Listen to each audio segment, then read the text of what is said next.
Marriott Bonvoy is the official hotel partner of US Soccer.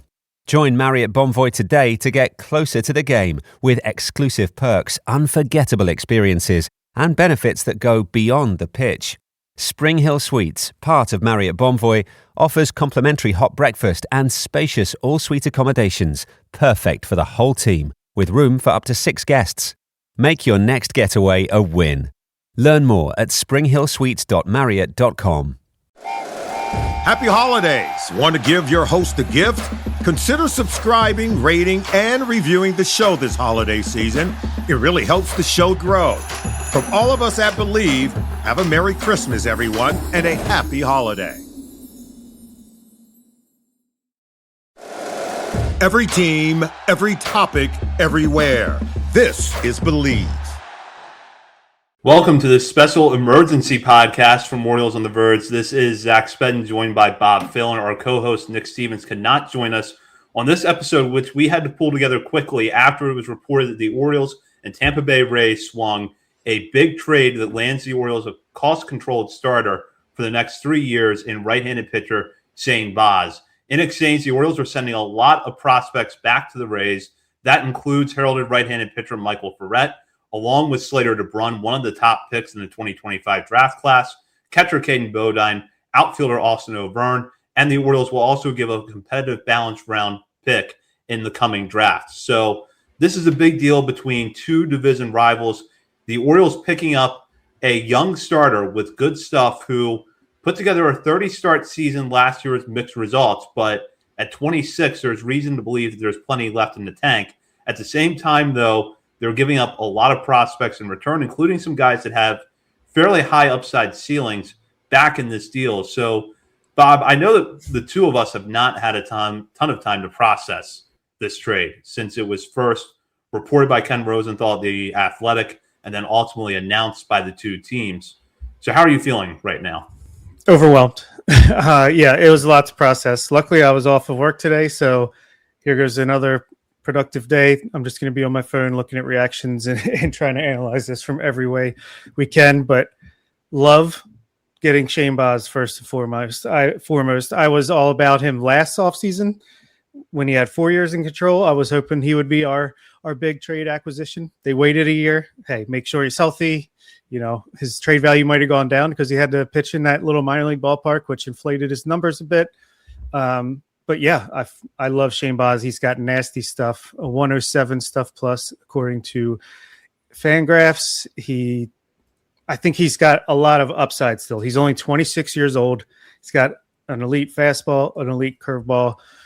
I think the Orioles must see even more ceiling that they can help him capture in the next 3 years that he's under team control. So yeah, this just is wild because we gave up four prospects and the comp draft pick round A, which it hurts. That part hurts for sure, as 4 guys in our top 15 or 16 or so.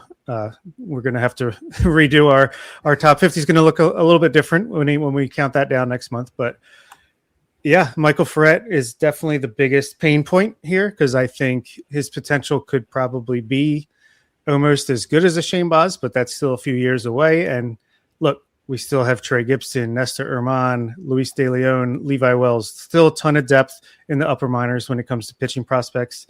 Now maybe Watts Brown can get a chance to start in Norfolk to start the year, or Blake Money. So I think the Orioles have the depth to withstand these losses. We can obviously dive deep into each player individually, but a lot to give up. But I think the price is high for starting pitching. We desperately needed it, and they went out and paid the price to get a guy that's under control for 3 years. He's like a mid-of-the-rotation starter now with, I think, top-of-the-rotation starter upside.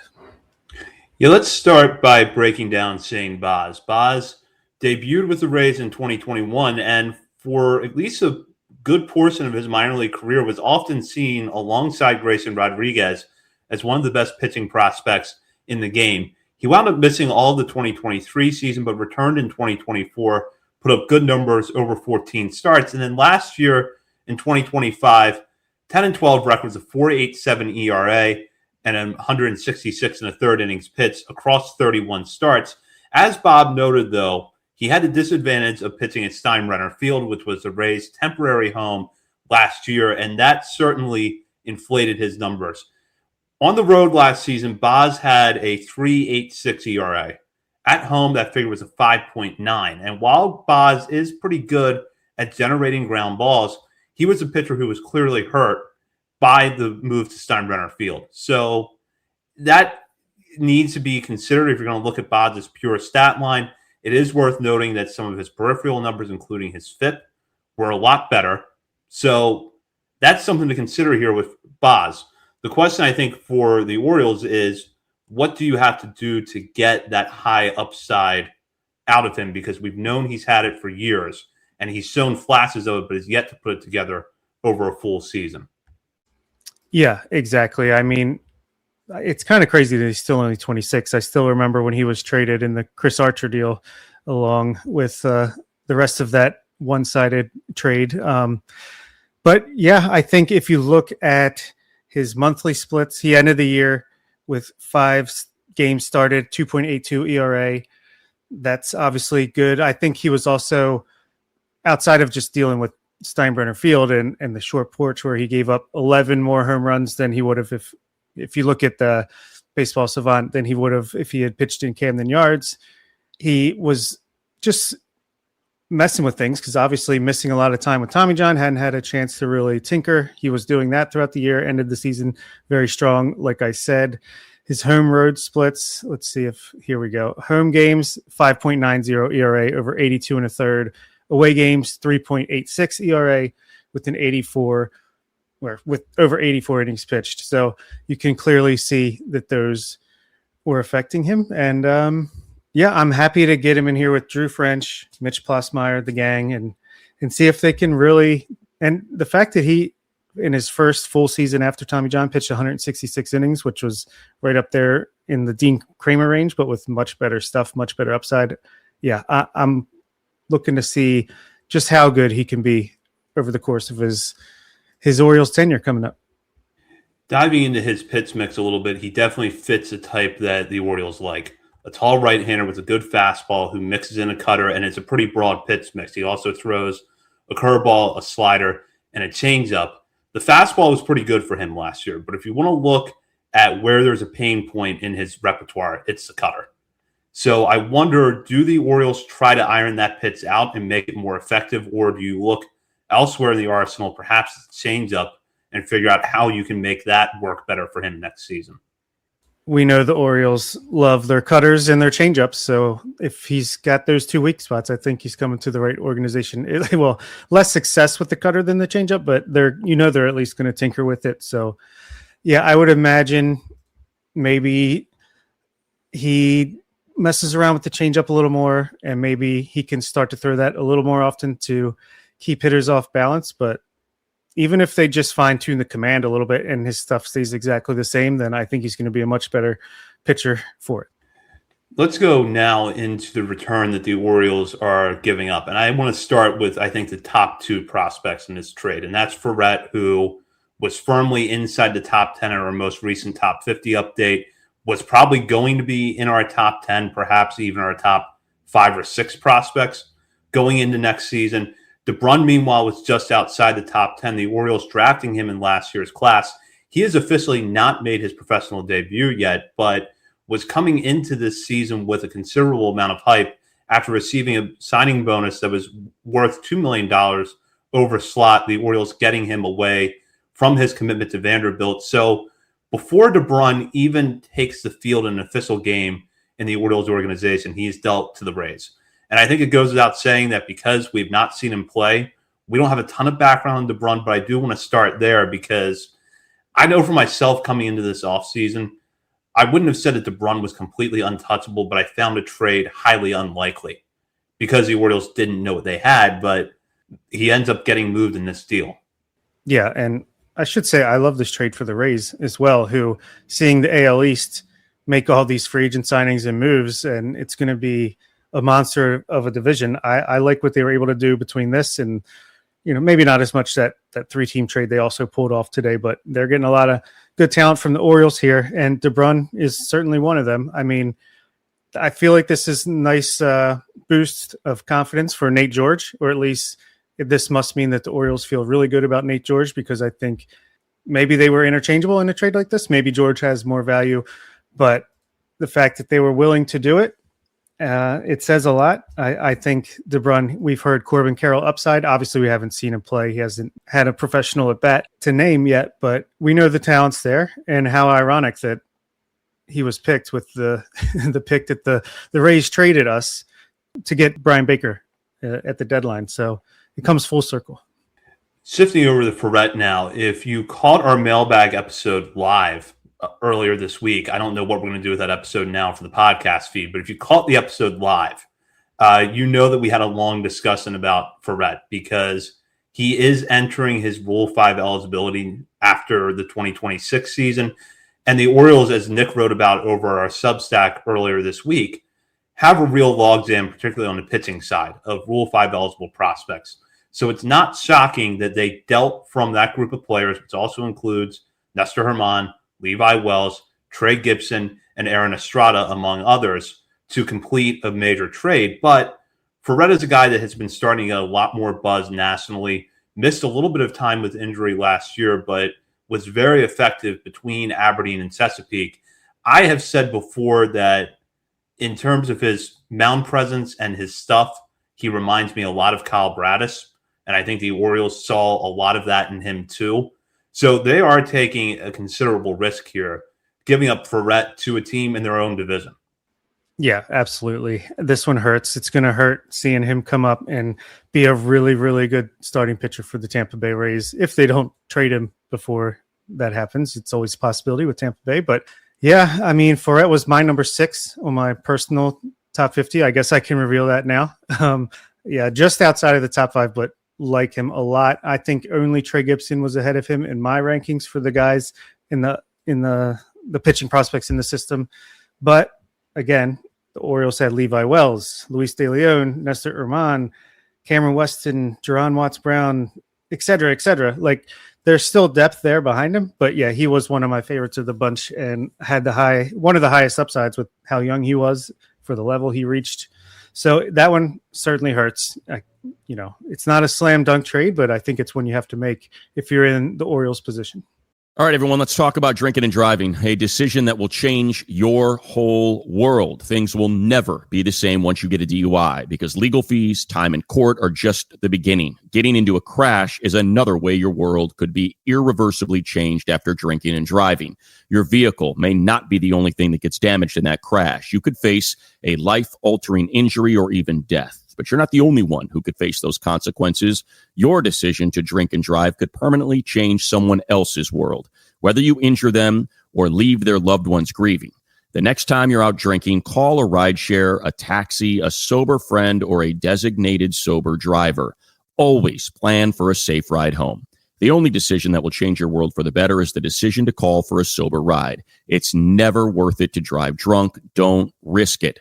Drive sober or get pulled over. Paid for by NHTSA. Marriott Bonvoy is the official hotel partner of US Soccer.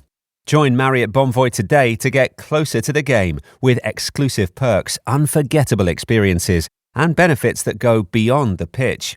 Spring Hill Suites, part of Marriott Bonvoy, offers complimentary hot breakfast and spacious all-suite accommodations, perfect for the whole team, with room for up to 6 guests. Make your next getaway a win. Learn more at springhillsuites.marriott.com. This is Michael Rosenbaum. Hey, folks, let me tell you that drinking and driving is a decision that will change your whole world. Things will never be the same once you get a DUI because legal fees and time in court are just the beginning. Getting into a crash is another way your world could be irreversibly changed after drinking and driving. Your vehicle may not be the only thing that gets damaged in that crash. You could face a life-altering injury or even death. But you're not the only one who could face those consequences. Your decision to drink and drive could permanently change someone else's world, whether you injure them or leave their loved ones grieving. The next time you're out drinking, call a rideshare, a taxi, a sober friend, or a designated sober driver. Always plan for a safe ride home. The only decision that will change your world for the better is the decision to call for a sober ride. It's never worth it to drive drunk. Don't risk it. Drive sober or get pulled over. Paid for by NHTSA. Yeah, and I'm glad you mentioned De Leon because he's also going to be Rule 5 eligible for the first time after next season. Now, looking at the two other prospects that were moved in this deal, I'll start with Bodine, just drafted by the Orioles out of Coastal Carolina in the 2025 draft. A lot of positive reports about his defense in particular coming out of the draft, but a lot of national evaluators believe that the bat is good enough for him to be a big leaguer. And I agree. I think that in some way, shape, or form, Caden Bodine is going to have a long major league career. And the hit tool, I know that there are some questions about it, but it's a lot different than, say, a Silas Ardway type prospect, where we know at this point that Ardway's path to the big leagues is in his glove and his ability to work with the pitching staff. Bodine might or might not develop into a good enough hitter to be an everyday catcher. If you go off of his numbers in college, they're very impressive. I was certainly looking forward to seeing him make his full season debut this year, but at the same time, the Orioles are really, really deep at catcher from top to bottom.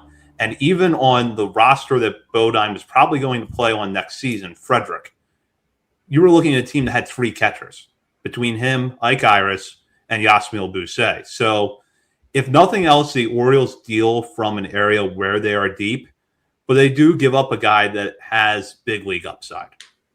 Yeah, I'm going to say this for everyone, but I'm a big fan of Caden Bodine. He was I want to say De Brun was 13 on my list, and Bodine was 15, over in 16 for the record. And Bodine, yeah, I think the glove can probably play in the majors today, if not very soon. The bat, he's got the contact skills, doesn't impact the ball very much, but a switch hitter.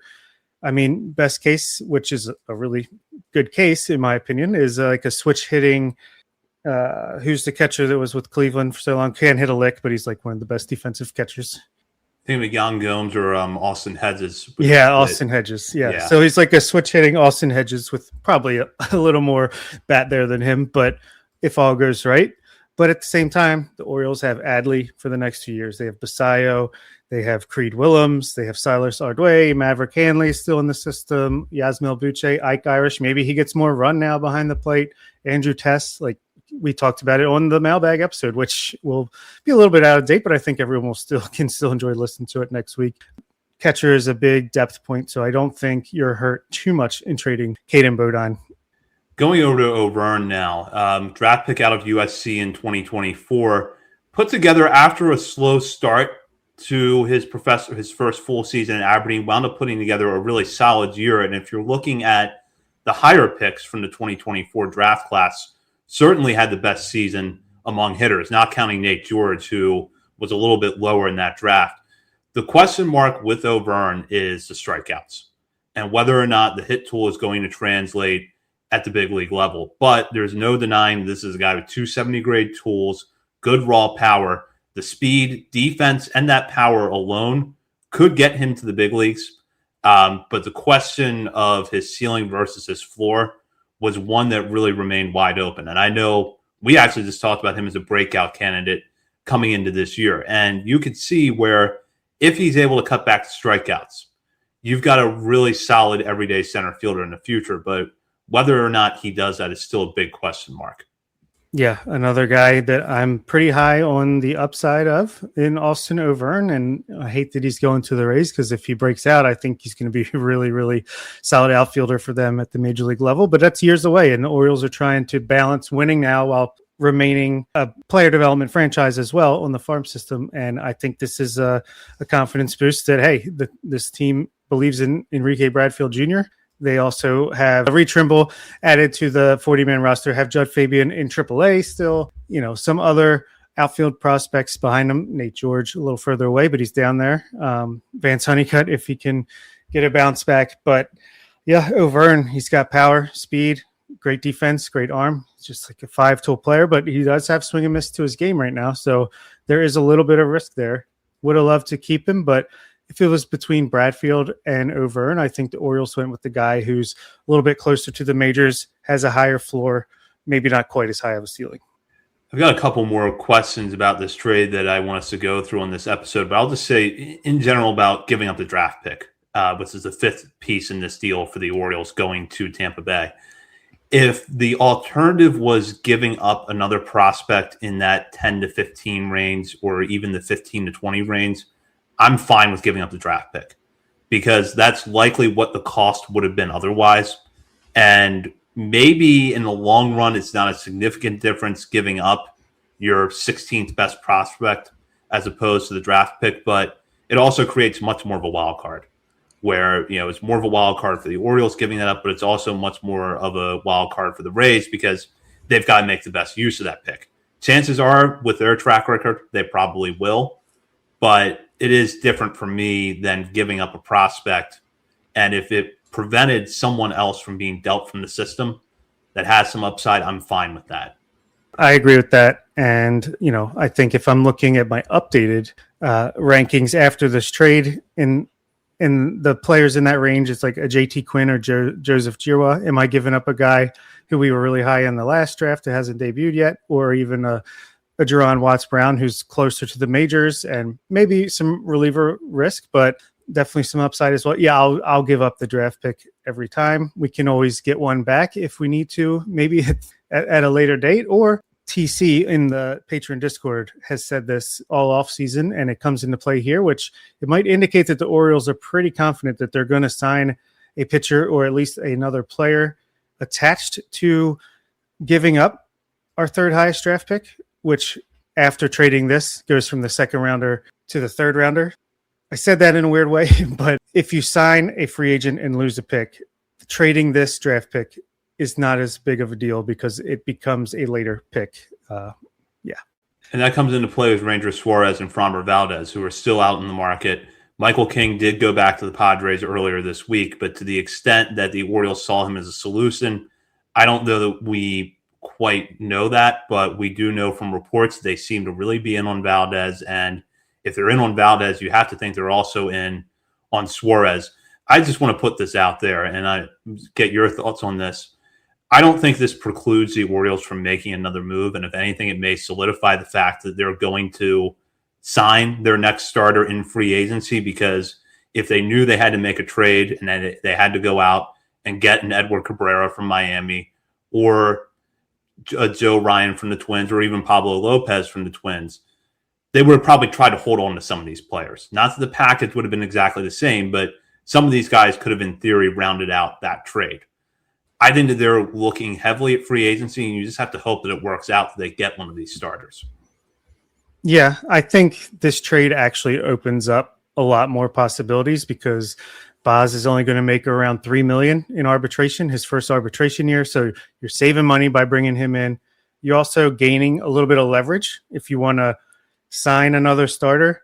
Now it's not like we know you need a pitcher, like plain and simple, you need a pitcher. Well, it's not true. I think we still do need another pitcher, but we could at least say, no, we're pretty comfortable with what we have. So if, you don't have to be as desperate on the free agent front, and also in trade, definitely not as desperate to have to trade for another pitcher. You still have Kobe Mayo. I have a hard time seeing him sticking around after the signing of Pete Alonso. So I think there's a very good chance they still use him in another trade. And also, yeah, you get Framber Valdez in here or Ranger Suarez, it's looking less and less likely like Amai is going to come to Baltimore, but it's still an option on the table right now. And yeah, maybe they decide, all right, if we can't get Framber or Suarez, let's sign Kyle Tucker and trade for another starting pitcher using Mayo and Beavers. At that point, you could do both Beavers and Mayo for another starting pitcher. So I think there are still some options on the table. I don't think we're done still. Yeah, and I'm glad you brought Mayo, because that's the next point I was going to bring up, which is that, this trade was not going to clear up that first base DH logjam unless it was Mayo going in the trade to Tampa Bay. And whatever you think of Mayo as a prospect, I think we can agree that giving up a big league ready first baseman to a division rival in a trade like this, especially when he has 5 years of team control remaining, is a considerable risk that the Orioles understandably didn't want to take.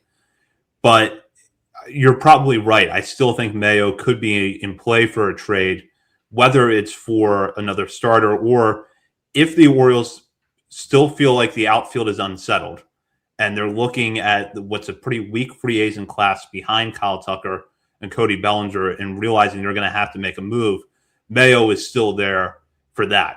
But I could also see a scenario where as we get into the offseason, the Orioles maybe do keep Mayo around a little bit longer. But at that point, Ryan Mountcastle's definitely getting moved for something. Yeah, one of those two absolutely has to go, I would imagine, whether it's a reliever or I know Brenton Doyle. It seems like the rumor is circulating around him at the moment to see like he could be going somewhere soon. Out of Colorado, good center field defense, right-handed bat. It would make a lot of sense for the Orioles to kind of have him and Cowser share center field. Could be an option as well. Maybe you trade Mayo for him and one of their elite relievers that they have, or maybe just Mountcastle for another reliever from the Pirates or whoever. Yeah, I think we have a lot of talent. Gotta shuffle it around now and into the right mixture for the roster. And we've kind of touched on this a few times, but I want to wrap up on this, which is that we have our top 50 coming out to patrons here in the next couple of weeks in the form of a daily countdown. I had not finalized my list at the time of the trade, but I was very close, and I would have had De Brun somewhere in the 11 to 13 range, Forret probably 5th or 6th in the system, and all 4 of these players would have been inside my personal top 20. It sounds like that was the case for you as well. So if Nick was on a similar wavelength as us, you're probably looking at 4 top 20 players going to the Rays in this trade. But the Orioles farm system still has a lot of depth, and that depth should get better after the upcoming international free agent class.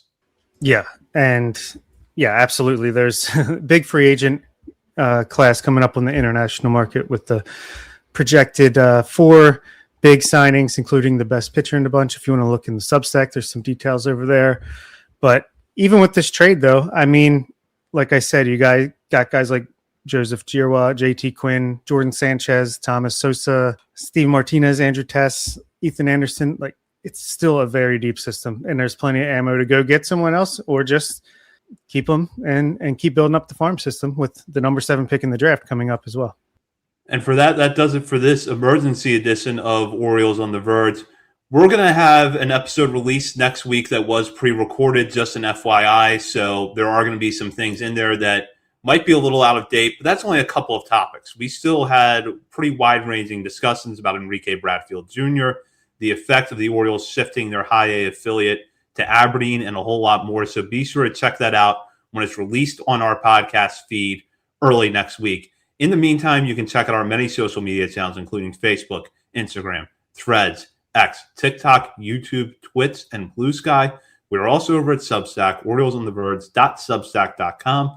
And while you're browsing around the internet, be sure to head over to Patreon and sign up to become a member today at the $3, $5, or $10 levels. And as we approach the holidays, if you're looking for a gift for the Orioles fan in your life, consider a Patreon membership at one of those price points. You can do a month-to-month membership, a custom month range, or a yearly membership and get a 15% discount right away. So look into that between now and the holidays. For Bob Phelan and Nick Stevens, this is Zach Spedden. You've been listening to Orioles on the Verge, part of the Believe Podcast Network.